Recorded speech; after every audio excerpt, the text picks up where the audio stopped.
Shakamoza bin Nasser of Qatar visits the Wharf Academy in Doha.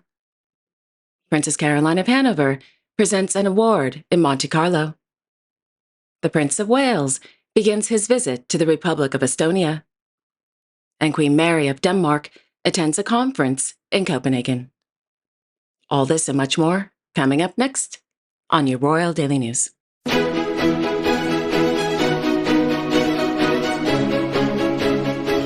Good afternoon, everyone.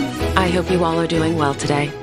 My name is Alexandra, and welcome to your Royal Daily News for Thursday, March 20th, 2025. In Copenhagen, Her Majesty, Queen Mary of Denmark, attended the opening of the Our Quality of Life, Real Dania's 25th anniversary conference at the Locomotive Workshop. According to a press release, Real Dania is a fully self-endowed philanthropic association with over 185,000 members. Quote, "We work for the common good to benefit everyone in Denmark by supporting projects all over the country. The money we grant to projects comes from the return on our investments." End quote. The conference began with speeches from Her Majesty the Queen and the CEO of Real Dania, Mr. Jesper Nygaard, as well as a presentation of the new book, Our Quality of Life. The book is based on a study of the quality of life among more than 120,000 Danes and identifies what improves the Danes' quality of life and what challenges it. In her speech, the Queen said, quote, "Social relationships are crucial to our quality of life and make good times even better and bad times easier to bear. The establishment of inclusive and meaningful communities is, in plain English, a no-brainer." End quote.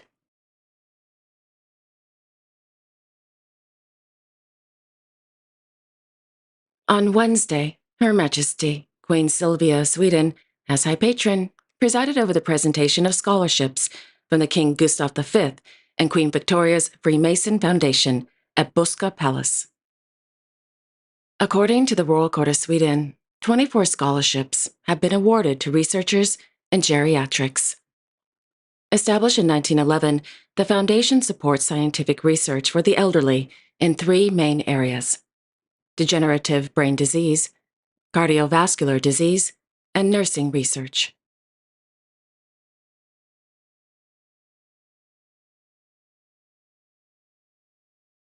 In Oslo, Their Royal Highnesses, Crown Prince Haakon and Crown Princess Mette-Marit of Norway, held an audience with the President of Ukraine, Volodymyr Zelensky, at the Royal Palace. After the meeting, the President visited the Storting, as well as held a meeting with the Prime Minister of the Kingdom of Norway, Jonas Sture, and other government officials.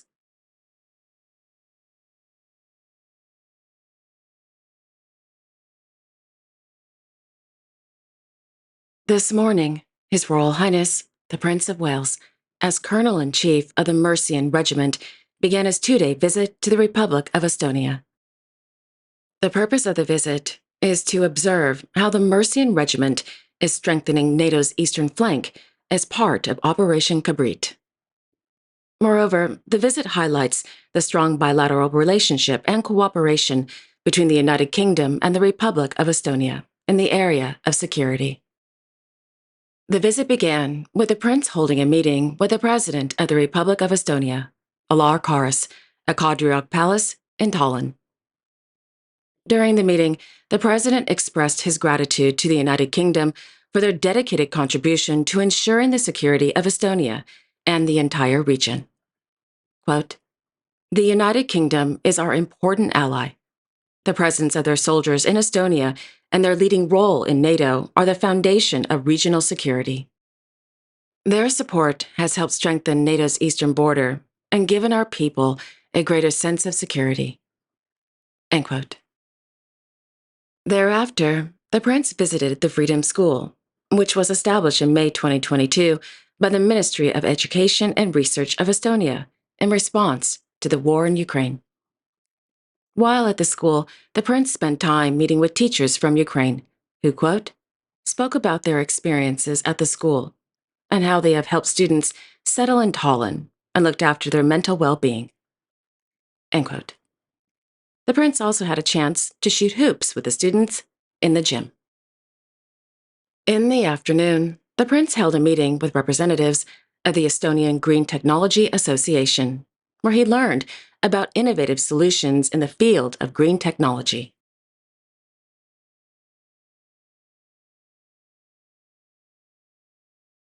In Madrid, His Majesty, King Felipe VI of Spain, presided over the presentation of the 8th edition of the Premio Nacional Pyme del Año at the headquarters of Santander, España. Established in 2017 by the Cámara de Comercio de España and Banco Santander, the award honors and recognizes the work of Spanish SMEs, which, quote, make up 99.8% of the Spanish productive fabric and are therefore the backbone of our economy. They generate more than 62% of the wealth and 66% of employment. End quote.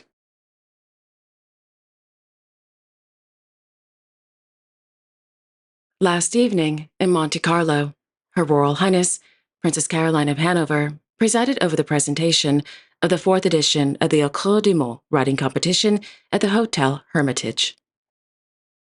The theme of this year's competition was My Difference, My Strength. Established in 2012, the competition aims to use writing and the French language to give young people a voice.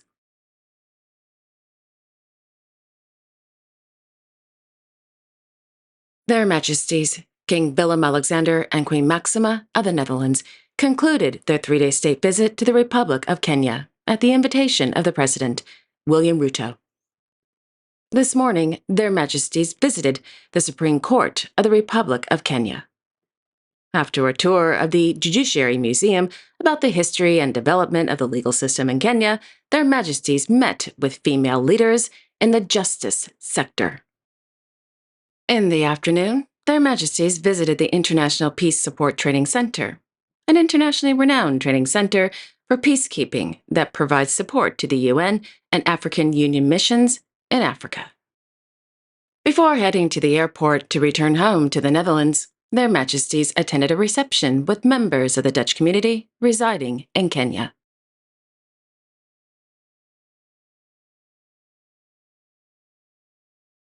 Meanwhile, in Luxembourg City, His Royal Highness, Hereditary Grand Duke Guillaume of Luxembourg, received letters of credence from newly appointed ambassadors to the Grand Duchy of Luxembourg at the Palais Grand Ducal.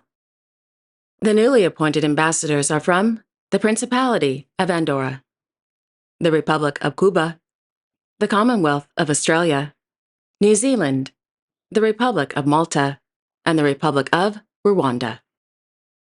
Prior to presenting their credentials, the newly appointed ambassadors presented letters of recall from their predecessors to the Hereditary Grand Duke.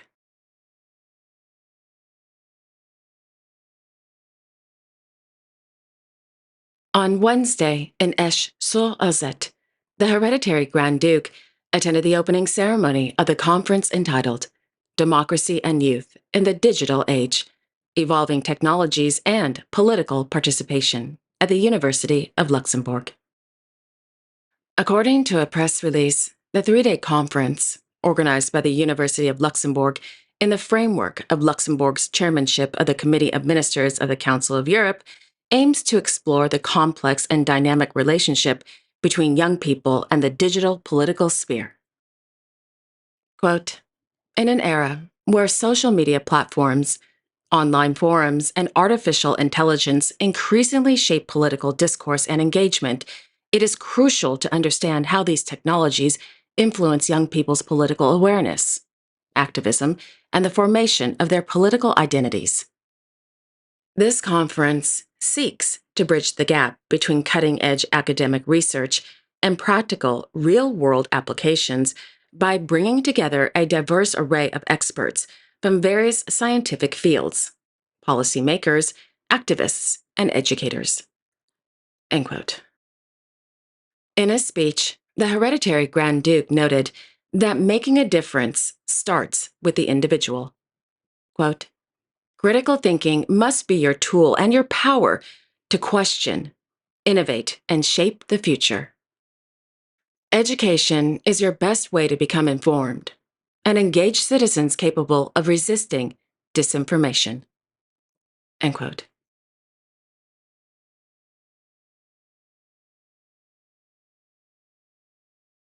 This afternoon, Her Highness Sheikh Moza bin Nasser of Qatar visited the Wharf Academy.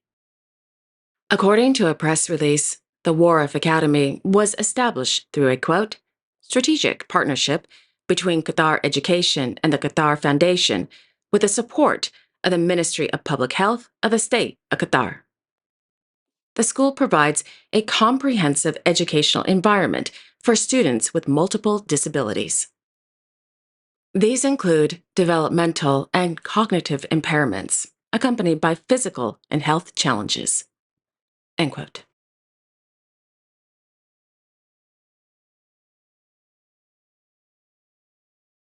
In Amman, His Royal Highness Crown Prince Al Hussein bin Abdullah II of Jordan chaired a meeting on the National Council for Future Technologies National Data Program at the Ministry of Digital Economy and Entrepreneurship.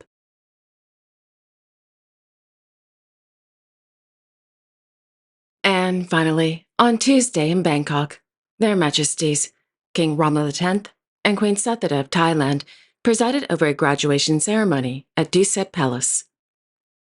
During the ceremony, the king presented degrees, diplomas, certificates, and academic pins to graduates from the National Defense College, the Armed Forces Staff College, the Army War College, the Naval War College, the Air Force War College, the Army Staff College, the Naval Staff College, and the Air Force Staff College.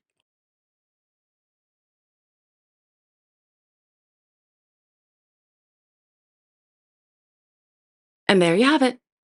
Thank you all so much for joining me this afternoon. I really do appreciate it. Thank you. I will be back on Saturday, March 22nd, with all the latest royal news and events. Until then, I sincerely wish each and every one of you, your family, your friends, and of course your pets, a wonderful afternoon. And don't forget to like, share, and subscribe. Comment below if you'd like, and click on the notification bell so you won't miss a new episode. Have a wonderful afternoon, everyone, and I will see you all on Saturday. Take care and God bless.